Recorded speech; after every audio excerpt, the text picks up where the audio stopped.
Divine female soul and healing zone में एक बार फिर से स्वागत है दोस्तों आप सबका।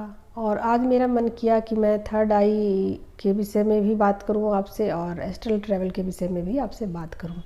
तो आप लोगों ने अक्सर सुना होगा एस्ट्रल ट्रैवल के विषय में, कहीं जानकारियाँ आपको मिली होगी या वीडियोज़ आपने देखे होंगे, परंतु मैं आपको कुछ और ही जानकारी देने वाली हूँ इस वीडियो के माध्यम से कि थर्ड आई से इसका क्या कनेक्शन है और क्या आप भी एस्ट्रल ट्रैवल कर पाओगे या इसका मतलब मीनिंग क्या है। ठीक है, तो देखिए, जब हमारा बॉडी बिल्कुल लाइट में कन्वर्ट हो जाता है और जो हमारी थर्ड आई है उसमें जब ऊर्जा बहुत ज़्यादा इकट्ठी हो जाती है तब हमें समाधि की अवस्था प्राप्त होती है। और जब हमारी बॉडी समाधि की अवस्था तक पहुंच जाती है उसके बाद ही संभव है कि आप एस्ट्रल ट्रैवल करें। ठीक है, यानी ऊर्जा काफ़ी मात्रा में इकट्ठी होनी चाहिए और आपको जो आपकी थर्ड आई है वो ओपन होनी चाहिए। ठीक है, तो सबका कनेक्शन एक दूसरे से है, क्योंकि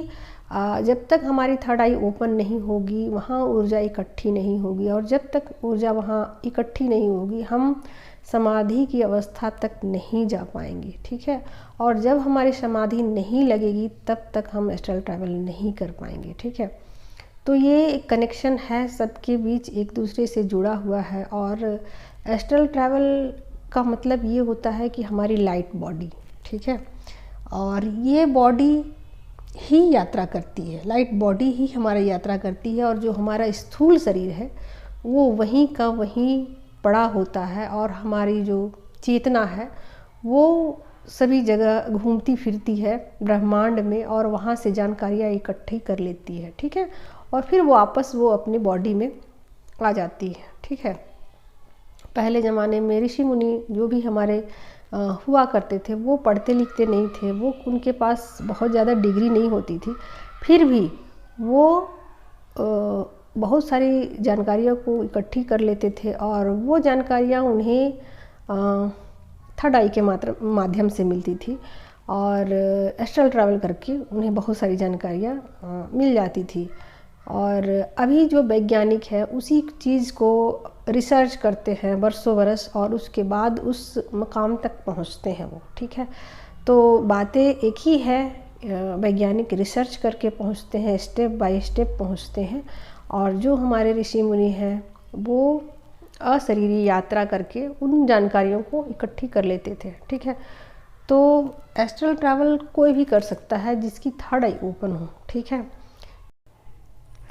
मैंने थर्ड आई पर बहुत सारे वीडियो बनाए हैं और बताए हैं आप लोगों को, कि बहुत सारे तो नहीं, एक दो वीडियो मैंने बनाए हैं और बताया है कि कुछ छोटी छोटी गलतियां आप लोग कर रहे हो तो उसको सुधारिए आप लोग। ठीक है, और ये डेली लाइफ में आपको करना है। तो आज मैं थोड़ी सी और जानकारी आपको देने वाली हूँ कि जो भी आप लोग प्रैक्टिस कर रहे हो थर्ड आई की, तो उसमें क्या गलतियाँ आप लोग कर रहे हो, तो ध्यान दीजिएगा। सबसे पहले आपको सीधा बैठना है, सीधा बैठिए, पालथी मार लीजिए, और जो आपका रीढ़ की हड्डी है, बैक पीठ है आपका, उसको सीधा रखिए। ठीक है, गर्दन भी सीधे रखिए, और जो आपका जो माथा है ना उसको भी सीधा आप रखिए, और दोनों आइज़ को ना तो आपको पूरी तरीके से बंद करना है और ना ही खोलना है। ठीक है, और आपका जो नोज़ का अगला पॉइंट है ना, उसको क्या बोलेंगे, उंगली रखिए वहाँ पर, टिप बोलेंगे, नोज़ का टिप जो है ना उस पर आप, आगे वाला भाग जो है उस पर उंगली रखिए आप, और उसके बाद उसको देखिए थोड़ी देर के लिए, उसको देखिए। देखने के बाद आपको लगेगा कि हाँ वहाँ से कोई निशान बन रहा है ऊपर की तरफ, लंबा सा कोई, तो वो पॉइंट अपने आप ही आउट हो जाएगा आपसे, और वो थर्ड आई तक आपका जाएगा। और देखिए, सबकी थर्ड आई बिल्कुल सेम प्लेस पे नहीं होती है, थोड़ी ऊपर नीचे आगे पीछे होती है। ठीक है, और जो हमारा कान है ऊपर का पॉइंट, उससे ऊपर का निशान लेते हुए और नोज़ का पॉइंट निशान लेते हुए आप वहाँ पर मतलब ध्यान को ले जाइए। ठीक है, अब क्या है कि आपका ध्यान वहाँ तो चला गया है, लेकिन अभी क्या है कि वहाँ ऊर्जा रोटेट हो रही है, क्लॉकवाइज हो रही है और एंटी क्लॉकवाइज हो रही है। तो आप उसको फील कीजिए कि ऊर्जा वहाँ रोटेट हो रही है, पहले क्लॉकवाइज थोड़ी देर, फिर एंटी क्लॉकवाइज। ठीक है, अब वो आपने फील कर लिया और आप अपनी आँखों को उसी तरीके से आधा खोल करके और आधा बंद रखिए।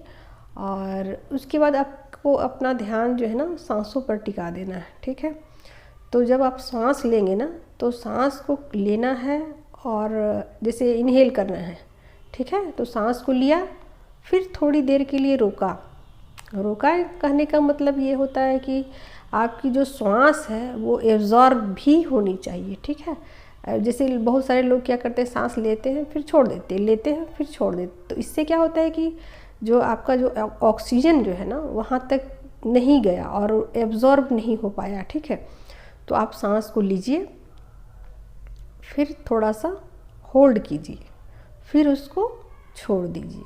ठीक है, तो ये 1-2 बार प्रक्रिया को दोहराइए और उसके बाद आप ये फील कीजिए, आप ये अफर्मेशन डालिए और सोचिए कि जो भी नेगेटिविटी है थर्ड आई की, जो भी मेरे अंदर नेगेटिविटी है थर्ड आई को ओपन करने में जो भी रुकावटें हैं वो ब्रह्मांड में जा रही हैं और जा कर के विलीन हो जा रही है, विलीन हो जा रही हैं। ठीक है, तो सारी नेगेटिविटी थर्ड आई की निकल रही है और निकल के ब्रह्मांड में जा कर के विलीन हो जा रही है। फिर हम अपने जो ध्यान है उसको हम थ्रोट चक्र पर लाएंगे और फिर यही बात सोचेंगे। पहले एक बार लंबी सांस लेंगे, होल्ड करेंगे, फिर उसको छोड़ देंगे, निकाल देंगे।